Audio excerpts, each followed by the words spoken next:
Hari ini silat tu kita gunakan untuk kita berperang dengan diri kita sendiri. Sebab itu ada orang, Tok Guru Silat dia kata musuh yang paling besar dalam diri kita adalah kita lah. Kita tak perlu bersaing dengan orang lain untuk jadi yang paling hebat. Kita hanya perlu bersaing dengan diri kita je untuk jadi orang yang hebat.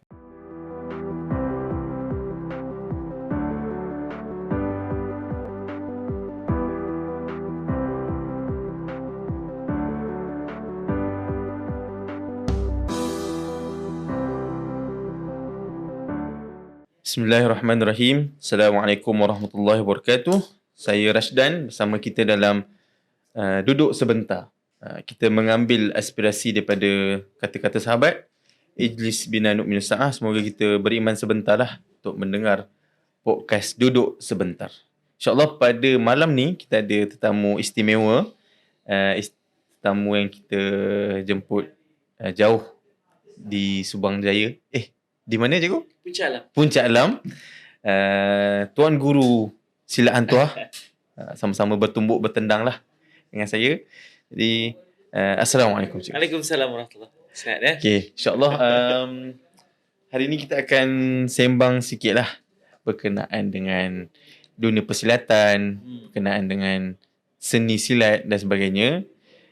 Sebelum kita masuk lebih dalam perbincangan kita ni, boleh ke cikgu perkenalkan sedikit tentang diri cikgu? Okey. Nak kenal macam mana tu Kita cerita latar belakang lah. Sebenarnya saya lahir tahun 1978 di Kuala Lipis, Pahang Darul Makmur. Saya boleh katakan Pahang ni ataupun Kuala Lipis ni sebagai satu kawasan yang pada ketika itu sangat subur dengan silat.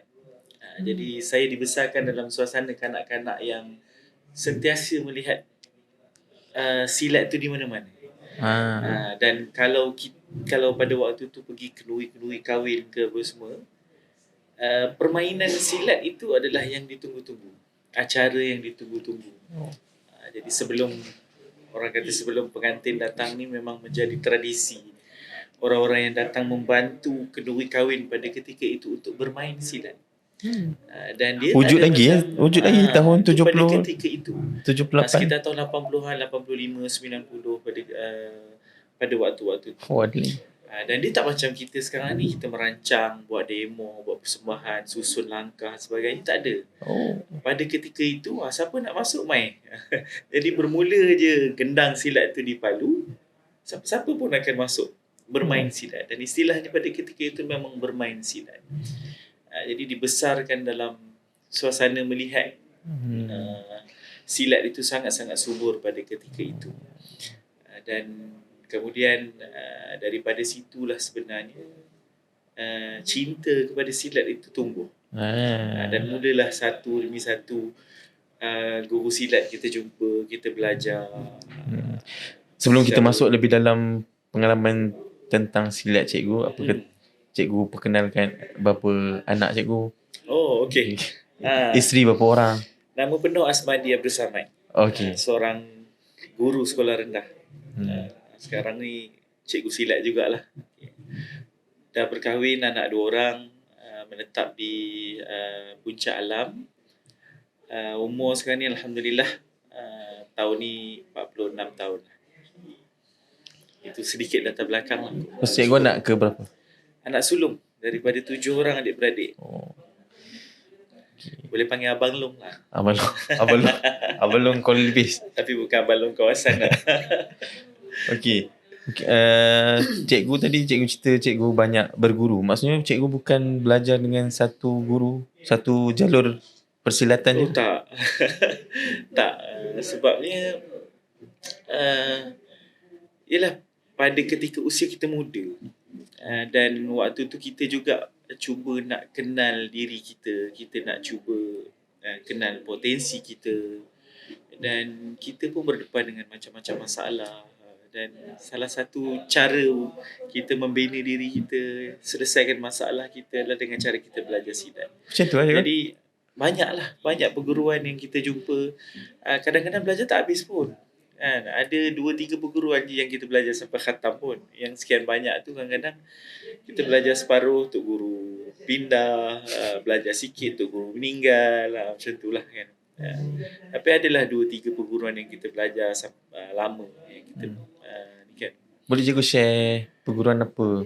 Oh, okay, antara perguruan yang belajar dulu lah. Okay, di Kuala Lipis ni dulu ada satu silat yang nama dia sebenarnya tak ada nama pun. Tapi orang panggil silat ni silat cekak. Dan dia datang daripada perkataan cekap sebenarnya. Cekak yang cekak Hanafi tu? Oh tak. Okay. Lain. Lain. Sebabnya dia itulah dia sebutan dia pun sebenarnya bukan dia cekak tu adalah merujuk kepada perkataan cekap sebenarnya. Sebab orang faham Kuala Lumpur ni cekap dia tu jadi cekak sungguh dia tu silat kata dia. Itu istilah silat tu. Jadi tak ada nama pun kan. Kemudian saya bila tingkatan 4 di sekolah menengah saya belajar dengan gerak silat lian. Gerak silat lian Malaysia dengan lamalah 95 sampailah ke tahun 2005 macam tu. 10 tahun lebih. Dan lepas tu dalam pada itu juga ada belajar juga buah pukulian juga di Kuala Lipis, gelanggang kampung. Kemudian bila berhijrah ke Shah Alam, bertemu pula dengan seni silat Hang Tuah. Sebelum masuk ke silat Hang Tuah tu, saya membayangkan suasana kampung cikgu tu macam suasana yang dalam filem-filem ada apa? Macam filem P.Ramlee. Tu. Macam tu ke suasana? Salah satu gelanggang tu memang tepi sungai. Dekat sebelah Boya. Boya ni orang kampung panggil ferry lah nak menyeberang sungai tu. Dekat situlah gelanggang silat. Dan kalau di Kuala Lipis ni, kalau orang yang faham sejarah, Kuala Lipis ni memang bandar bersejarah negeri Pahang. Kita memang tahu gelanggang-gelanggang silat ni banyak dibina di tepi-tepi sungai. Dan dia menjadi sumber utama kepada rekrutmen askar-askar ataupun pejuang-pejuang yang memperjuangkan bumi Pahang satu ketika dahulu. Antaranya kalau kita tengok sejarah perjuangan bumi Pahang, Mat Kilau, Tok Gajah, Datuk Bahaman kan, ketiga-tiga mereka ni pun diagih ataupun ditugaskan untuk mengawal pintu masuk negeri Pahang yang pada ketika itu adalah sungai-sungai.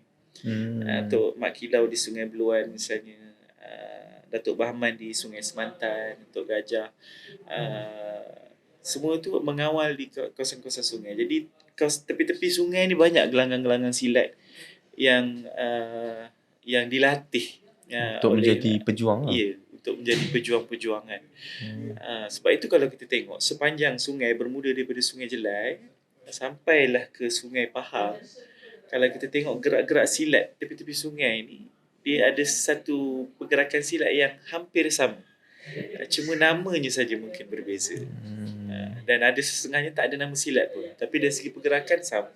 Saya pernah ada tengok satu podcast tu, dia kata silat ni sebenarnya asalnya tak ada nama.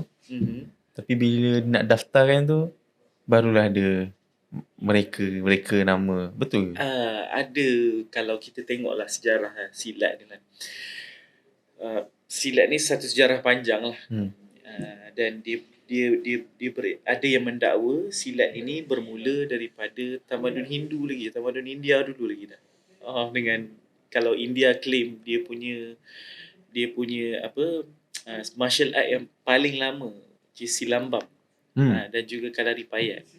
Dan pada ketika tanah Melayu ketika itu dikuasai oleh India ataupun Empire Hindu,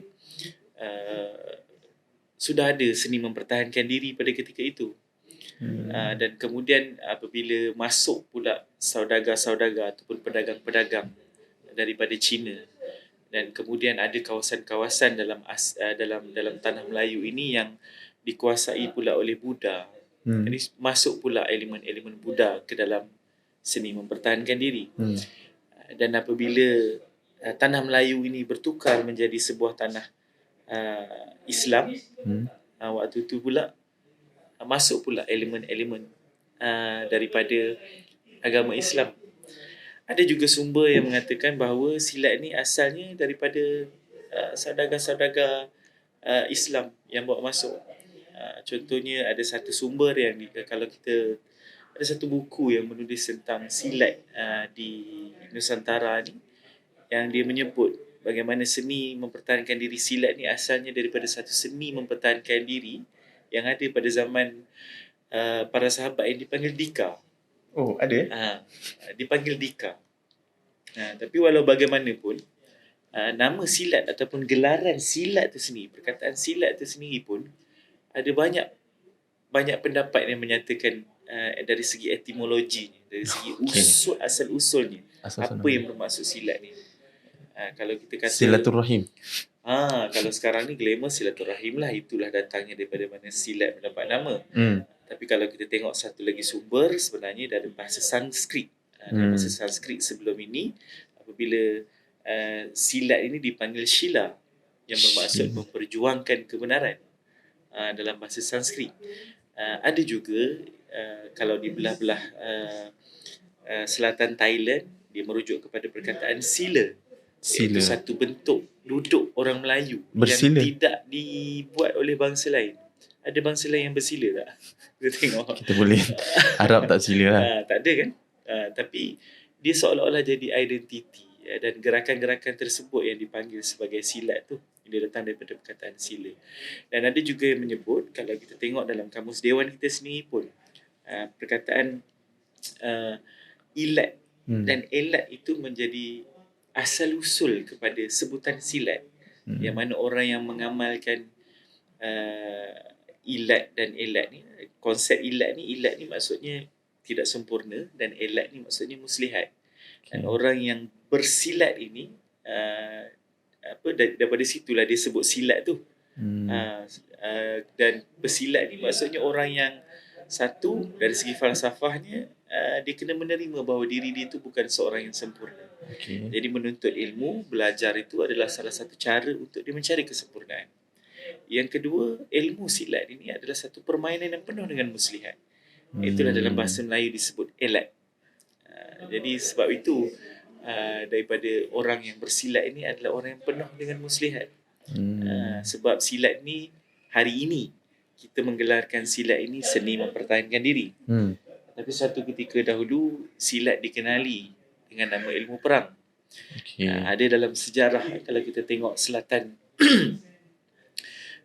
pada pertengahan kurun ke-15, ada satu kisah di mana kerajaan Thai Ayutthaya pada ketika itu meminta bantuan daripada kerajaan Patani,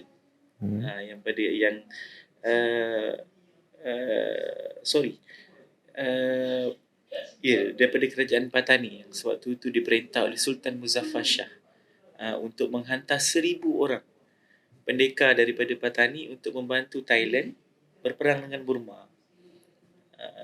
Itu kalau kita tengok dalam sejarahnya kan, bagaimana silat ni sebenarnya memang panjang dan lama. Dan sebab itu bila orang cakap silat ni ada banyak benda-benda khurafat dekat dalam dan sebagainya kan, sebab kita kena tengok juga dia adalah satu andaian yang tak adil sebenarnya kalau kita menyalahkan silat 100%.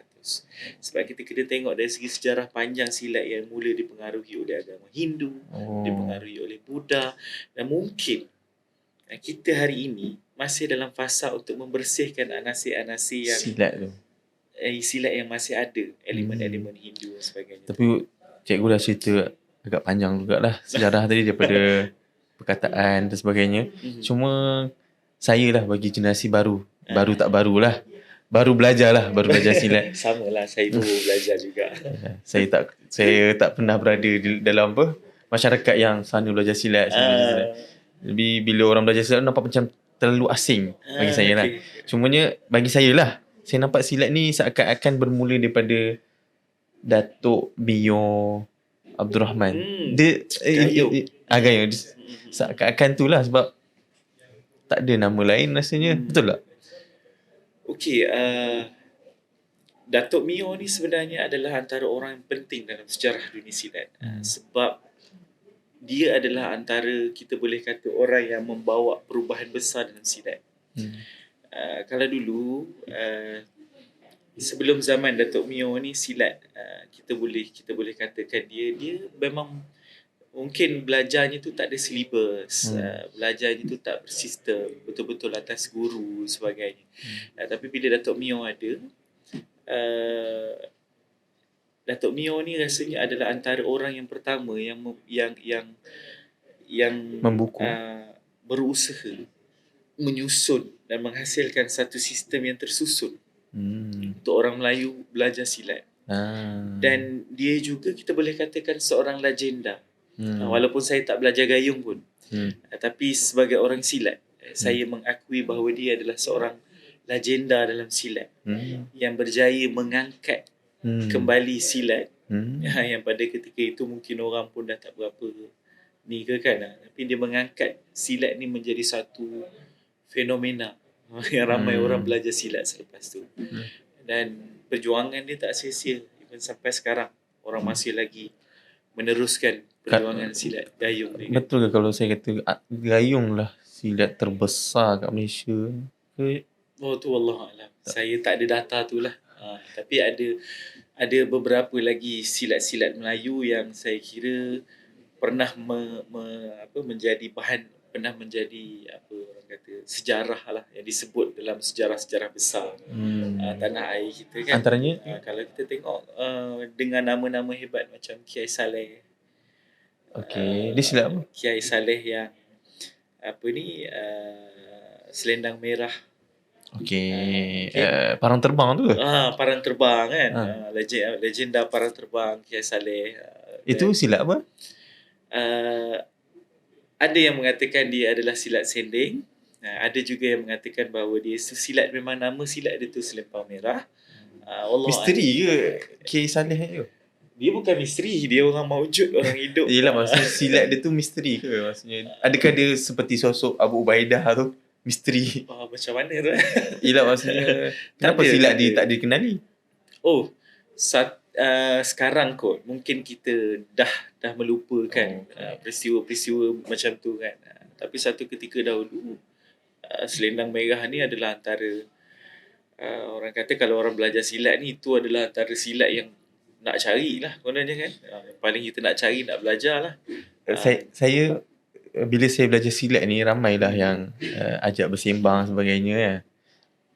Bila ada seorang ni, dia kata dia adalah silat selempang merah tu. So, selempang merah. Tapi minta maaf lah juga, saya sebenarnya menganggap selempang merah ni banyak khurafat lah, sebab dia parang-parang terbang tu. Tapi itu saya punya assumption lah kan. So dia kata selempang merah ni dia bukannya satu silat. Dia mengumpulkan orang-orang silat yang terpilih daripada silat-silat untuk bersama dengan selempang merah ni untuk mengamalkan zikir sesuatu. Dia memang ada camp 3 hari macam tu untuk mengamalkan tu, untuk kekuatan tu. Betul ke?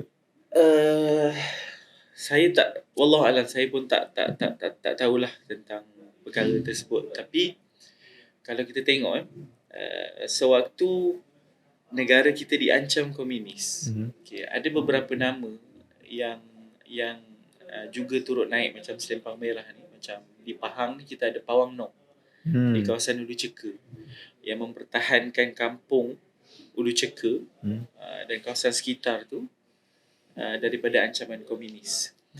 Tapi yang saya maklum pada ketika itu, termasuklah arwah atuk saya ni, bukan semuanya pergi bergelanggang dengan Pawang Nong. Tapi mereka ni adalah anak-anak muda daripada kampung-kampung berkumpul, bersepakati bersama Pawang Nong ni akan menjadi pemimpin mereka untuk mengetuai gerakan mempertahankan kawasan ni. Dan dalam pada itu selalu berjumpa dan semua. Dalam pada itu Pawang Nong mengajar juga serba sedikit apa ilmu-ilmu yang dia ada untuk sama-sama mempertahankan. Jadi diorang ni, kalau kita nak kata kena belajar setahun dua dengan Pawang Nong baru boleh berperang ke, tak. Bukan. Ataupun silat ni memang tak perlu lama untuk belajar. Ke tak jugalah? Ada juga silat yang macam tu sebenarnya. Ada silat-silat yang katanya hanya memerlukan 7 hari belajar kan. Alam, ada. Mungkin itu kelebihan-kelebihan yang ada pada silat-silat dulu. Okay, banyaklah kita dah lalu sejarah silat ni daripada latar belakang cikgu kan. Jadi kita akan berehat sekejap untuk masuk kepada topik pertama kita.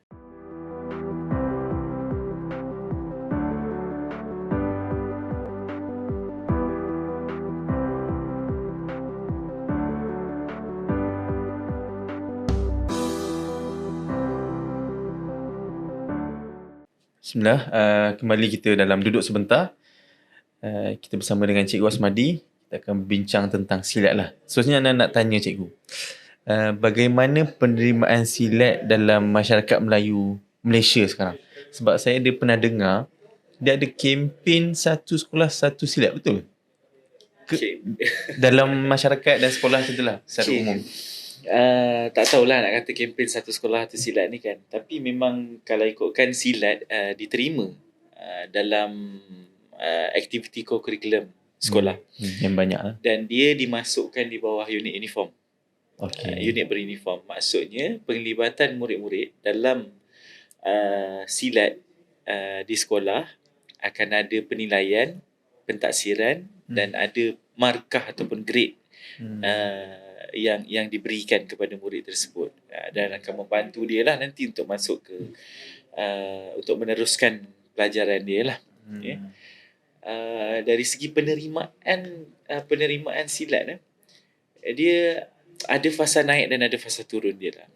Kalau kita tengok satu ketika dahulu, bukan dululah, ketika filem Mak Kilau yang diterbitkan oleh Studio Kembara,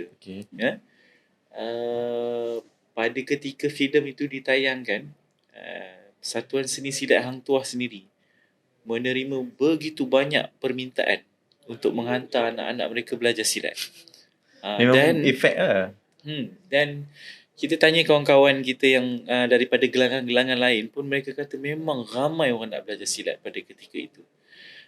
Bukan kanak-kanak saja, orang dewasa. Dan topik ataupun silat itu sendiri pun sudah mula menjadi bualan balik. Orang sudah mula kembali untuk mengenal silat. Dan dia juga telah menarik perhatian pelbagai kelompok masyarakat. Kalau pada ketika filem Mak Kilau itu ditayangkan, kita tengok macam mana kalau daripada Kuala Lipis sendiri berbas-bas datang nak tengok tu. Kemudian masing-masing balik dengan cerita masing-masing. Dan ini bagi saya satu kejayaan. Tahniah lah kalau kan Studio Kembara mana tahu dengar kan. Tahniah lah kita ucapkan kepada Studio Kembara. Dan yang terbaru sekarang ni ada Pendekat Awam pula. Cikgu dah tengok? Cikgu lagi tu. Tengah mencari masa juga tu. Kena buat autobus. Kena buat autobus. Anak-anak dah bising kata bila nak pergi tengok ni kan. Okay. Dan cuma apabila persoalan yang lebih besar sebenarnya yang kita kena fikirkan adalah sebenarnya adakah silat ataupun persatuan silat itu sendiri bersedia untuk menyambut permintaan daripada sekian ramai orang. Saya tak cakap persatuan lain, saya cakap macam Persatuan Seni Silat Hang Tuah sendiri pun. Cikgu sebagai apa dalam Seni Silat Hang Tuah? Dalam Seni Silat Hang Tuah sebagai timbalan pengerusi lah untuk Persatuan Seni Silat Hang Tuah. So dalam Persatuan Seni Silat Hang Tuah, kita memang sampai ada tempat yang kita memang tak boleh hantar dah jurulatih kita sebab schedule jurulatih penuh. Dan kita memang tak dapat nak penuhi permintaan. Sebab ada masjid ni minta, surau ni minta, apa jawatan kuasa penduduk ni minta kan, sekolah minta. Jadi memang itu benda yang harus kita fikirkan betul-betul lah. Macam mana kita nak menyambut permintaan orang-orang yang nak belajar silat ni pula. Sebab salah urus, salah cara kita menyambut, salah cara kita mengajar, dia akan jadi fitnah yang baru pula kepada silat, kepada silat kan. Kita dengan semangat nak mengangkat silat, tapi dengan keupayaan kita hari ini, akhirnya jadi fitnah pula. Dia banyak umur apa tu? Yang main kanak-kanak lah kan? Permintaan di kalangan kanak-kanak tu sangat tinggi. Kemudian kelompok yang kedua adalah kelompok remaja lah. Dan berikutnya adalah daripada kalau kita tengok ni orang-orang dewasa yang memang dah belajar silat. Dia nak teruskan. Tapi dia nak cari lagi, nak menambah ilmu belajar silat. Katakanlah antara silat dan seni-seni pertahanan diri yang lain, cikgu rasa mana yang lebih diterima masyarakat? Lebih diterima masyarakat Okey. Orang Melayu masih lagi sinonim dengan silat sebenarnya. Walaupun kita nampak memang orang Melayu ada yang hantar taekwondo, ada yang hantar karate kan.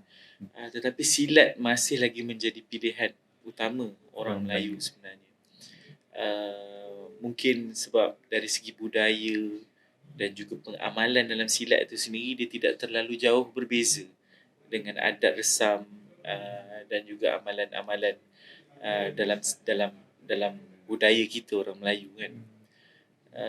So kalau nak kata yang masih yang paling mendapat sambutan, saya masih kata silat lah. Kalau merujuk kepada orang Melayu lah. Dan di Malaysia ni memang kita tak nafikan ada macam-macam martial art yang seni mempertahankan diri yang ada di Malaysia ni. Dan setiap seni mempertahankan diri itu ada peminat dia masing-masing. Ada orang yang minat Brazilian Jiu-Jitsu, dia masuk Brazilian Jiu-Jitsu. Ada yang minat boxing, ada yang minat Muay Thai kan. Ni ada satu komen daripada parent lah. Dia kata dia better ambil taekwondo, dia kata. Sebab nampak perkembangan dan dia tu. Silat dia macam susah nak naik kalau silat. Okey, ini bila kita sebut tentang silibus kot. Kita sebut tentang silibus ataupun sukatan. Kalau kita perhatikan, kebanyakan silat-silat sekarang pun dia dah ada pemeringkatan yang sistematik pun. Cuma dia tidaklah dia mungkin kita berhadapan dengan isu promosi ataupun penerangan yang mungkin tidak sampai kepada kelompok-kelompok masyarakat tertentu. Jadi kalau kita tengok dari segi pemeringkatan pembelajaran dalam silat tu, setiap silat dia ada silibus yang disusun oleh pakar-pakar di dalam setiap silat ini untuk memastikan silibus tersebut dapat dipelajari dengan mudah oleh kelompok-kelompok tertentu. Tapi silat ni dia ada terpinggang dia juga. Istilah dia bengkung. Bengkung. Istilah silat ni bengkung. Dan menariknya dalam pemakaian silat ni sendiri, dia ada falsafah-falsafah dia. Kalau kita perhatikan kenapa orang silat mesti pakai hitam. Betul. Taekwondo pakai putih. Karate pakai putih kan. Judo putih kan? Judo pun putih, biru pun ada. Biru ada. Tapi kenapa silat memilih hitam? Adalah silat yang pilih warna lain, tapi jarang kita jumpa. Dan kebanyakannya bermula dengan hitam. Seni silat Hang Tuah pun bermula dengan hitam. Diakhiri dengan apa je? Diakhiri dengan warna yang lebih cerah. Biasanya diakhiri dengan warna yang lebih cerah. Ada silat yang last dia tu putih. Makin tinggi putih. Ada silat yang kuning. Makin tinggi dia kuning. Ada silat yang tertinggi dia tu merah. Tapi secara umum keseluruhannya dia mengambil dari segi falsafahnya, dia sebagai simbolik kepada zulumat ataupun kegelapan ataupun kejahilan orang yang baru belajar. Dan semakin lama dia belajar, semakin dia mendapat cahaya. Ada ilmu, semakin meningkat pengetahuan, semakin meningkat amalan. Dan semakin sepatutnya dalam silat, pembelajaran terbesar dalam silat ni, ilmu silat ni ialah semakin tinggi kita belajar silat tu, semakin lama kita belajar silat tu, semakin dekat sebenarnya hubungan kita dengan Allah Subhanahu Wa Taala. Jadi daripada pakaian yang bermula daripada hitam, semakin kita meninggalkan amal-amal jahiliah kita ke arah cahaya Allah Subhanahu Wa Taala. Ada falsafah Itulah sebalik dia. di sebalik pakaian silat. Isu tentang syllabus tadi tu. Mungkin ini famous lah di kalangan masyarakat kan. Cikgu apa? Tok guru silat ni biasanya dia simpan buah. Dia tak ajar semua, dia simpan 2 buah tu. Okay. Betul ke ataupun kalau ada relevan untuk simpan ke macam mana? Mungkin dulu kot macam tu kan. Mungkin ada lah. Mungkin dulu macam tu lah. Tapi ini satu benda yang saya rasa orang silat kena fikir sama-sama lah. Kita kena fikir sama-sama. Betul, kita mengikat diri kita dengan formality tradisional. Buah-buah silat, kuncian-kuncian silat, langkah-langkah silat yang kita pelajari adalah daripada guru kita dan dia tidak diubah. Macam mana daripada dulu, begitulah atas alasan kita untuk mengekalkan keaslian silat. Itu mungkin soalan saya yang kedua tu, perkembangan silat dalam moden. Tapi kita kena terima juga hakikat bahawa zaman berubah. Manusia juga dari segi kebolehan dia pun sudah berubah. Boleh jadi kalau kita tengok Barat, antara kajian utama mereka dalam martial art dan mereka membina mixed martial art, silat adalah antara kajian yang mereka antara seni mempertahankan diri yang mereka kaji untuk mencari apakah bentuk serangan yang efektif, apakah bentuk defensif atau bentuk pertahanan yang efektif, apakah gaya daripada sekecil-kecil perkara berdiri sewaktu menghadap musuh sampailah kepada mengeluarkan penumbuk. Jadi silat adalah antara yang dikaji. Sebab itu kita boleh jumpa banyak buku-buku orang putih dan juga kajian-kajian orang-orang putih yang mengkaji tentang silat. Bahkan mereka mengkaji dengan cukup teliti sehingga mereka melukiskan langkah-langkah, gerakan-gerakan dan juga buah-buah pukulan-pukulan dan kuncian-kuncian silat.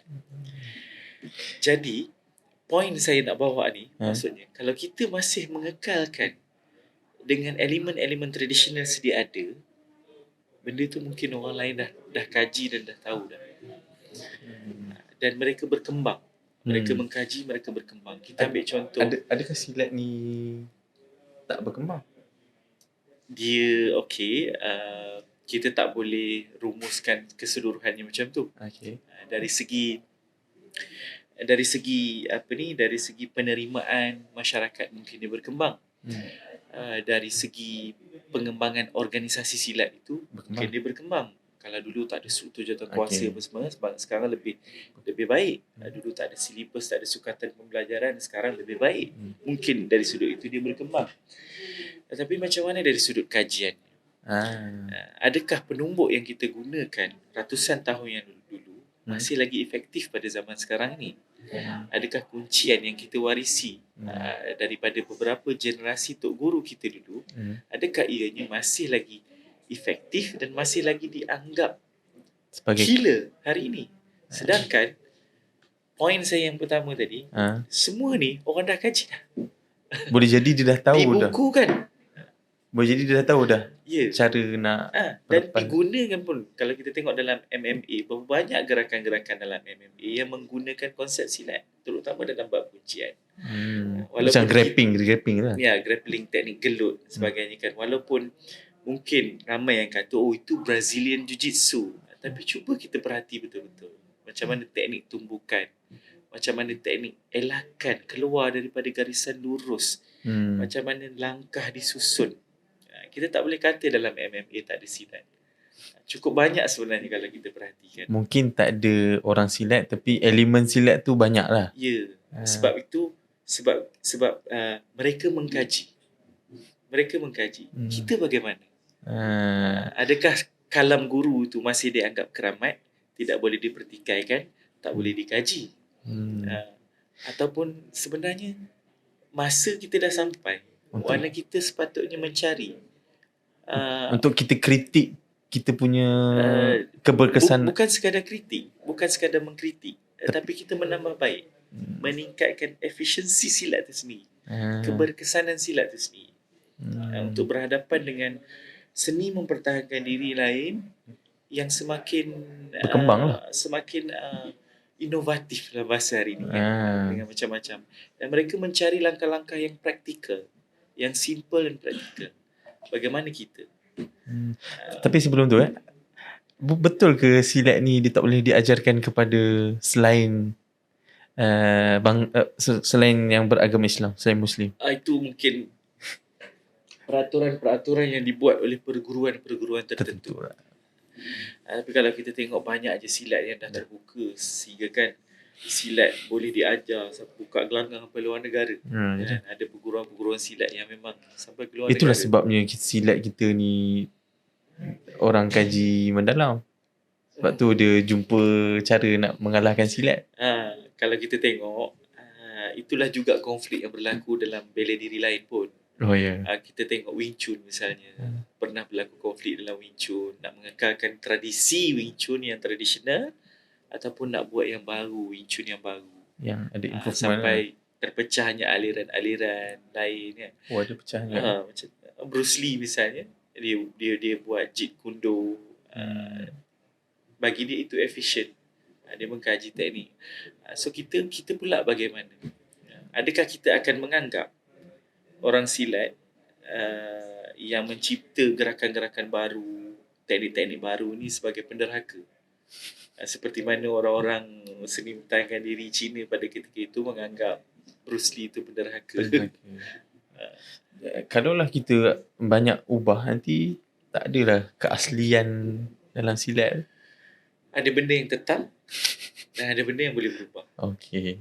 Apa yang perlu ditetap, apa yang perlu dikekalkan dalam silat? Yang itu mungkin kita boleh bincang, kita boleh dikaji dengan lebih mendalam. Tapi bagi saya dari segi prinsip, dari segi adab, akal dan budi silat, itu adalah benda yang kita tak boleh tinggal. Yang perlu diubah, tidak berubah. Benda yang ubah dari segi teknik dan sebagainya, dia boleh diubah dan dia sentiasa berkembang. Okay. Mungkin kita boleh terus masuk kepada topik seterusnya. Ada beberapa lah kita dah setuju bahawa silat ni adalah budaya kita.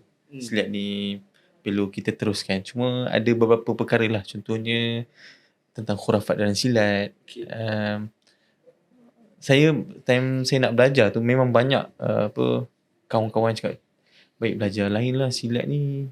Saya di Mesir memang dapat banyak, bukan torture lah, nasihat. Tak payah silat ni banyak meragukan kan. Kat Mesir ada silat juga Ada. Dia panggil siapa tu? Drama. Di bawah Datuk Mio siapa? Bawah Datuk Mio maksudnya? Datuk apa tu? Tapi orang paling besar gayung tu. Okay. Di Malaysia, dibawa ke sana. Ada mandi minyak atau so kita tanyalah, mandi minyak ni untuk apa kan?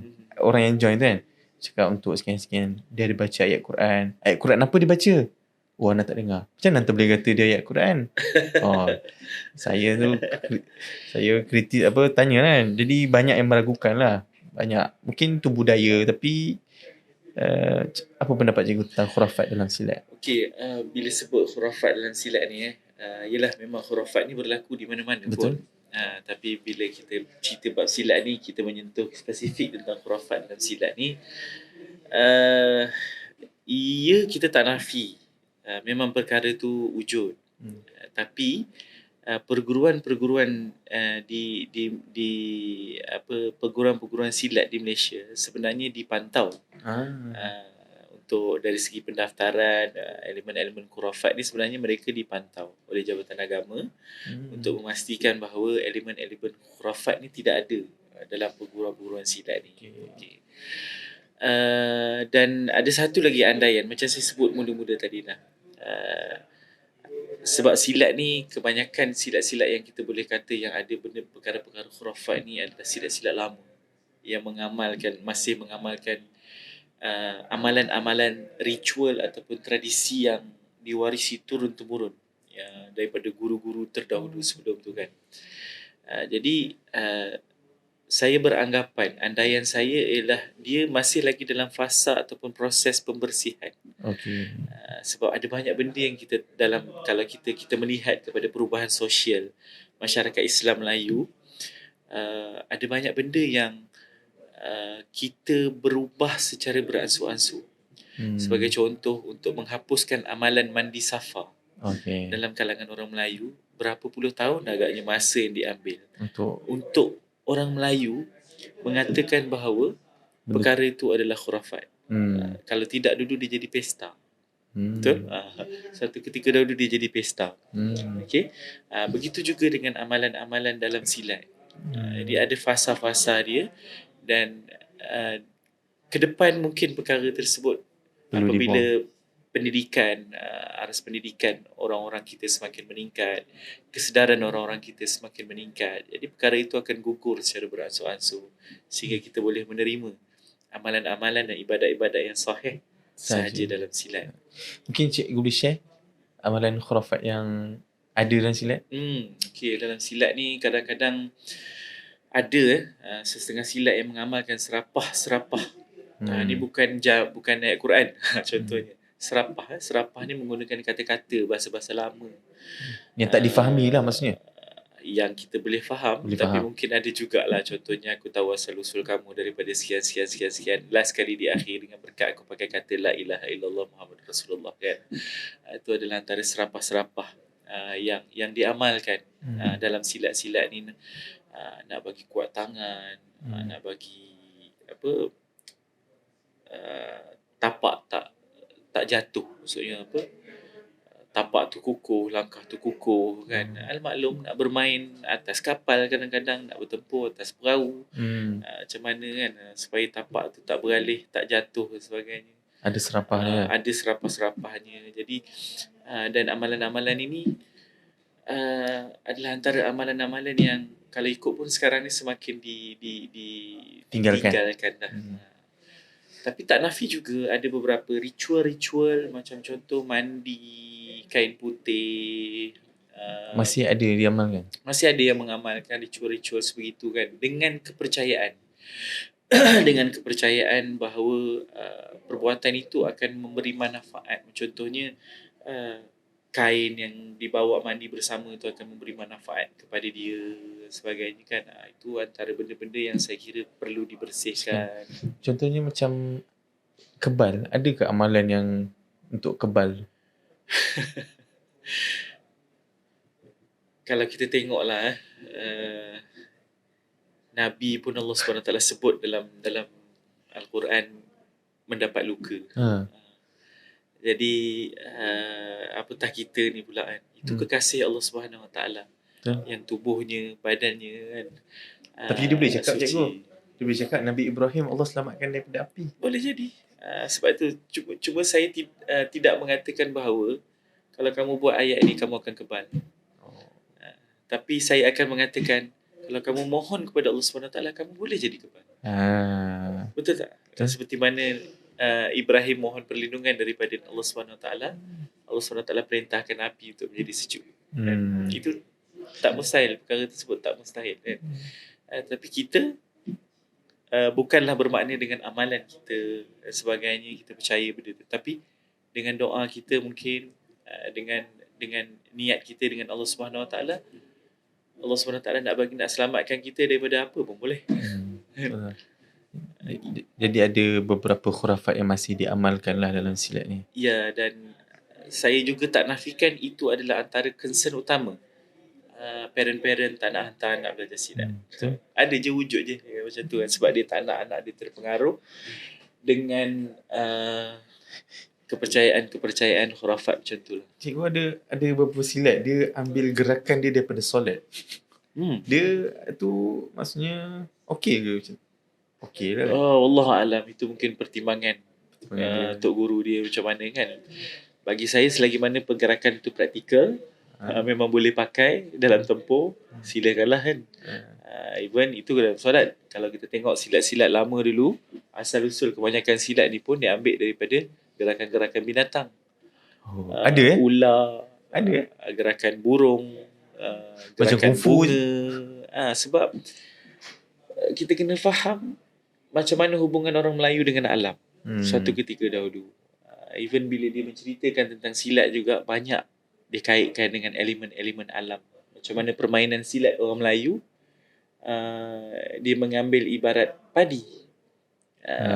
Pokok padi Makin tunduk makin. yang lembut, pada ketika awal sebelum ada isi, macam mana bila padi dah tumbuh, ada susu padi, tapi sebelum mengeras isi padi tu belum keras, ada susu kita panggil susu padi. Kalau kita picit padi tu, macam tu juga orang yang mula-mula belajar silat. Dan bila dia dah keras, permainannya tu tegak, memegang hulu senjata, dia dah boleh bermain senjata, tegak dia tu seperti tegaknya padi, mampu melawan angin yang kuat yang meniup dia kan. Dan semakin dia berilmu, bila dia berisi pula, semakin dia menunduk. Tapi menunduk bukan bermakna dia kalah. Dan tegak dia tu bukan bermakna dia sombong. Macam-macam lagi lah kan. Kalau kita baca tulisan-tulisan orang lama-lama, silat, memang biasanya mereka akan mengaitkan dengan alam. Dia bukanlah sekadar kekerasan je lah. Maksudnya silat ni, maksudnya dia penuh dengan seni lah. Antara keunikan silat ni, kalau kita tengok, kita tak percaya macam mana orang yang menari itu boleh bertempur. Orang yang kelihatan macam menari itu boleh bertempur. Kalau kita baca buku hikayat Hang Tuah, Hang Tuah tu ditanya, menari apakah kamu wahai Hulu Balang? Dia orang tanya pada Hang Tuah. Sebab orang melihat Hang Tuah tu seolah-olah menari. So dia, Hang Tuah jawab, ini tari Hulu Balang. So dia menari, sebenarnya itu bersilat. Dia menari apa cikgu? Zapin ke? Kalau ada satu kajian sebenarnya, kajian yang dibuat, dimasukkan dalam jurnal Asia, dia sebut, dikaji macam mana pergerakan silat dengan tarian tradisional Melayu. Ada hubung kait lah? Oh, sangat rapat. Saat itu kita boleh tengok macam mana tarian piring misalnya, dia sama dengan gerakan sebahagian daripada silat yang mengambil tarian piring. Bahkan ada senaman-senaman Melayu tua yang mengambil gerakan-gerakan tarian. Tak tahu dia ambil tarian ke ataupun tarian ambil dia. Itu kena kaji dalam lagi lah. Kena tengok detail lagi lah. Biasanya kalau kita tengok tarian ni, tak bagus ni tarian ni. Kena buang terus ni. Jadi kena kaji lebih sikit lah kan. Itu tentang khurafat. Lagi satu Anan suka untuk tanya, silat ni dia ada ajar kita tentang apa? Kalau nampak masalah ataupun benda yang boleh membawa kepada pergaduhan tu, lebih baik kita lari dulu banding kita berhadapan dengan musuh lah. Tapi ada satu ayat Quran tu Allah sebut tentang apa? Bila kita berjumpa dengan musuh yang menyerang kita, kita kena serang dia. Tak boleh berundur. Tak boleh berundur kecuali dua perkara je. Pertama, helah, berundur tu adalah helah untuk serang balik. Yang kedua adalah mencari kumpulan lain untuk serang dia balik lah. Apa cikgu? Saya rasa kita kena tengok konteks. Konteks lah. Kalau dalam konteks perang, misalnya, Melayu tak akan undur. Bahkan Melayu ni adalah satu-satunya bangsa yang ada perkataan amuk. Dia ada perkataan amuk. Bangsa lain tak ada perkataan amuk ni. Hanya ada bangsa Melayu dan ada perbuatan amuk. Macam mana dia mengamuk kan. Kita tengok macam mana Jebat mengamuk. Habis dari 7 hari orang dia mengamuk kan. Okay. Dan bila cakap tadi kita ada masalah, dia bukan ada masalah sebenarnya kita berundur, tetapi memang menjadi tabiat, saya kira, cara orang Melayu yang tidak suka untuk bergaduh. Jadi kalau dalam konteks bergaduh, bila orang ajak bergaduh, molek pada perkiraan saya ialah kita mengelaklah daripada terjadinya bergaduh. Dan untuk mengelak daripada terjadinya bergaduh ni bukanlah bermaksud kita ni seorang yang penakut. Okay. Tetapi kita lebih suka mencari jalan damai. Mencari jalan untuk kita berbincang. Sebelum kita mengeluarkan parang atau pedang atau perisai, lebih elok kita duduk dan berbincang untuk menyelesaikan satu perkara tersebut. Adapun bila kita diancam oleh musuh dalam suasana perang, ada pada ketika itu adalah menjadi satu perkara yang wajib bagi kita untuk pertama mempertahankan diri kita, yang kedua untuk mempertahankan orang-orang di belakang kita. Sebab itu dalam falsafah, kalau tengok dari segi falsafah seni silat Hang Tuah tu sendiri, yang pertama sekali dia kata silat ni untuk apa? Untuk menumbangkan musuh. Yang kedua, untuk menyelamatkan diri kita. Bukan menumbangkan musuh, menyelamatkan diri kita. Yang kedua, memastikan orang-orang yang bersama-sama dengan kita selamat. Yang ketiga, musuh tewas. Jadi itu adalah antara benda yang perlu kita fikirkan betul-betul. Dan kalau kita pergi dalam lagi, kalau dengan berundur tu, dengan mengelak bergaduh itu boleh menyelamatkan diri kita lebih baik. Dan orang di belakang kita, kenapa tidak? Jadi maksudnya di dalam konteks perang lah kot kan? Ya, dalam konteks perang saya kira tak ada undur. Bahkan silat ini adalah satu seni perang yang cukup banyak muslihatnya. Saya tak ingat siapa, kalau tak silap saya Tun Perak, macam mana dia mengalahkan serangan daripada musuh ke Melaka hanya dengan muslihat, memasang jamun api di keliling pantai, sehingga kan musuh mengatakan, wah ramainya orang Melaka ni kan. Tak perlu berperang pun. Okay, jadi sebab saya terfikir seakan-akan silat ni mengajar kita untuk jadi penakut lah. Tapi sebenarnya bukan penakut lah. Dia sebenarnya bijak lah. Ya, betul. Dia bertindak bijak. Dan mungkin dia takut juga sebenarnya. Dia takut pukul orang. Takut mati. Takut mati orang tu. Okey. Lepas tu mungkin soalan-soalan terakhir ni nak tanya kepada cikgu. Kita dah berapa lama ni? 10 minit lagi. Okey, ada lagi mungkin kita baki 2 soalan lah. Pertama anak nak tanya, perlu ke lagi kita bersilat dalam fasa sekarang ni orang dah boleh pakai senjata? Kalau lah cikgu kata tadi untuk pertahankan diri, ilmu perang sebenarnya, bukan ke ada banyak lagi seni yang lebih terbukti boleh mempertahankan diri, lebih terbukti boleh menjatuhkan musuh. Jadi perlu ke lagi kita nak bersilat? Cara paling mudah nak menjatuhkan musuh ataupun cara paling mudah nak bunuh musuh adalah tembak di kepala. Berbanding pakai silat, pakai karate, pakai taekwondo. So, itu kalau dalam konteks kita nak mengalahkan musuh, memang kita akan nampak seni mempertahankan diri ini sudah tidak relevan. Nama pun seni mempertahankan diri, bukan seni menyerang lagi dah. Sebab kalau kita tengok dalam konteks itu, tapi kita kena sedar bahawa hakikat hari ini, seni mempertahankan diri macam silat, dia bukan lagi untuk menjatuhkan musuh, bukan lagi untuk menjatuhkan orang lain, tetapi banyak kita gunakan silat untuk membangunkan orang lain pula sekarang. Macam-macam kita tengok orang yang berubah bila berubah kehidupan mereka daripada seburuk-buruk kehidupan, bila join silat, ikut latihan silat dan sebagainya, berubah menjadi manusia yang lebih baik. Jadi silat hari ini bukan lagi dalam rangka untuk menjatuhkan orang, tapi silat hari ini dalam rangka untuk membangunkan manusia. Dan dia tak ada dalam sini lain lah. Ada juga. Saya tak boleh kata tak ada kan. Kita tengok karate dia ada do dia, taekwondo ada do dia. Tapi persoalan kita orang silat ni, adakah segala do itu selari dengan apa yang Islam anjurkan? Yang tu orang karate dan taekwondo boleh jawab lah. Mungkin duduk sebentar boleh panggil pula lepas ni kan, sifu taekwondo ke karate ke, boleh cerita pula. Kemudian sebab itu saya merasakan silat akan kekal relevan. Selagi mana kita merasakan bahawa silat itu adalah platform ataupun wasilah yang boleh kita gunakan untuk kita bangunkan diri kita.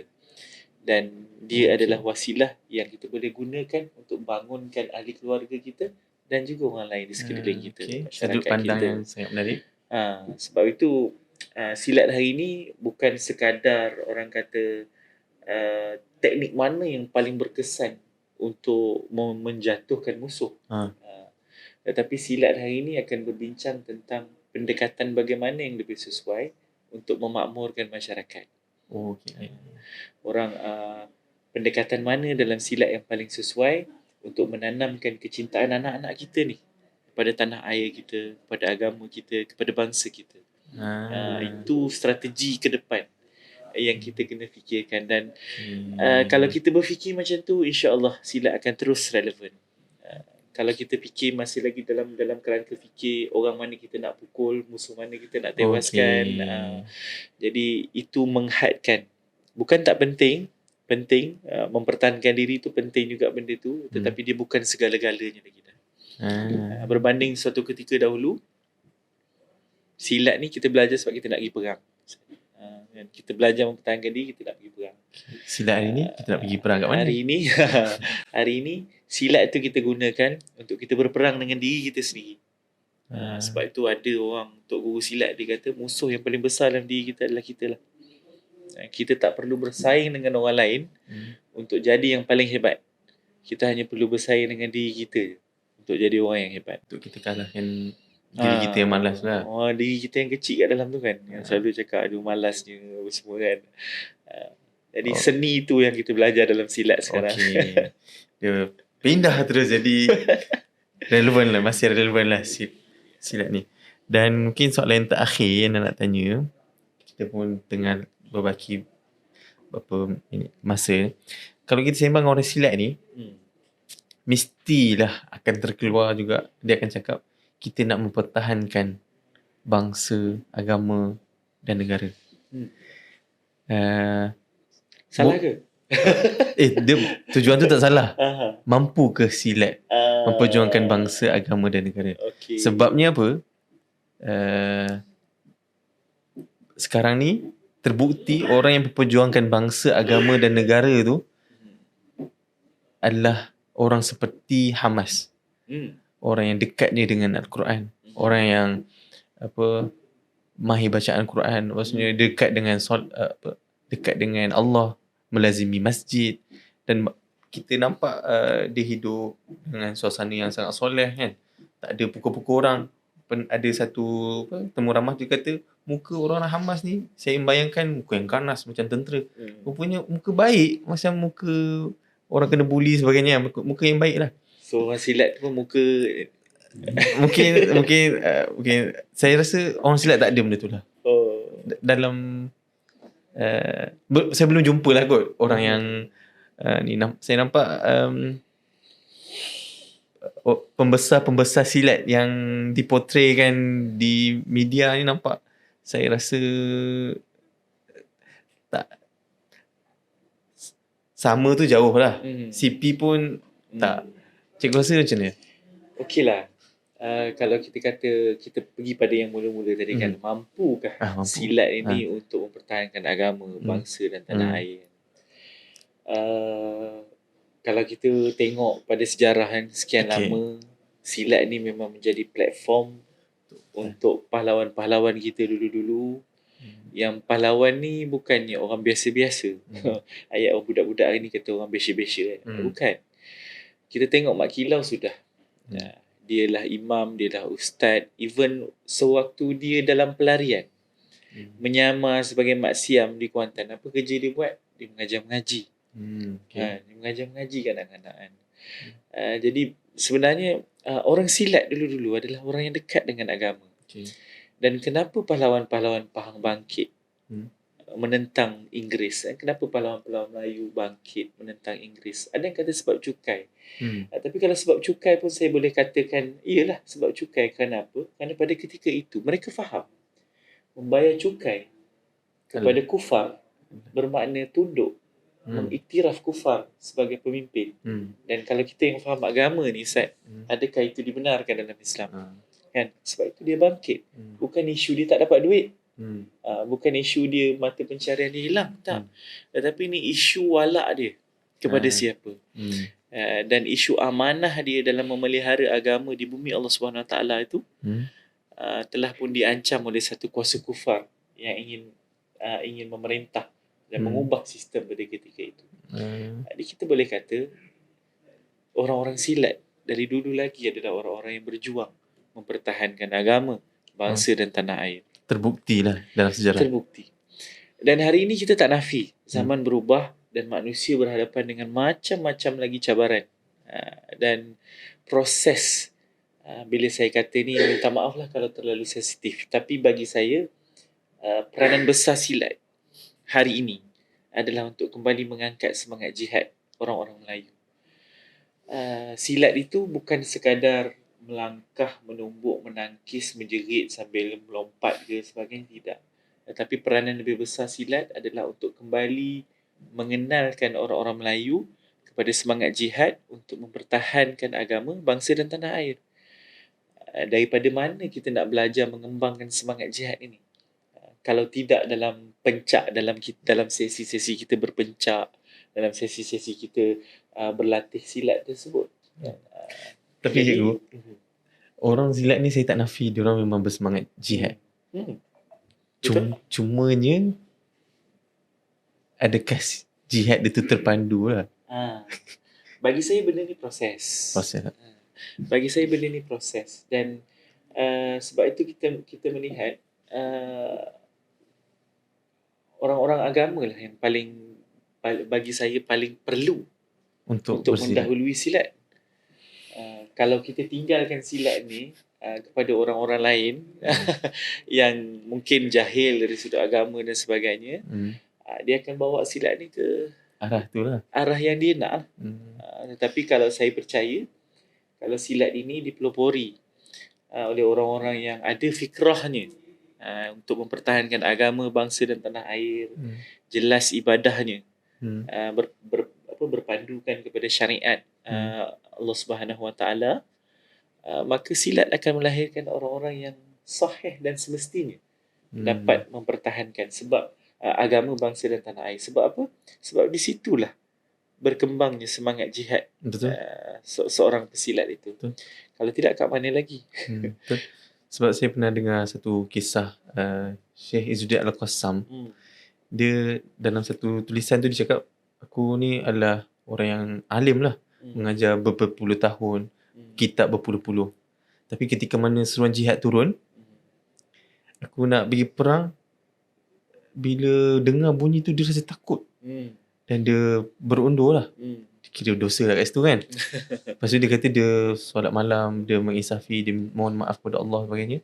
Dan dia pergi perang sekali, dan ketika tu musuh pula takut dengan dia. Lepas tu dia kata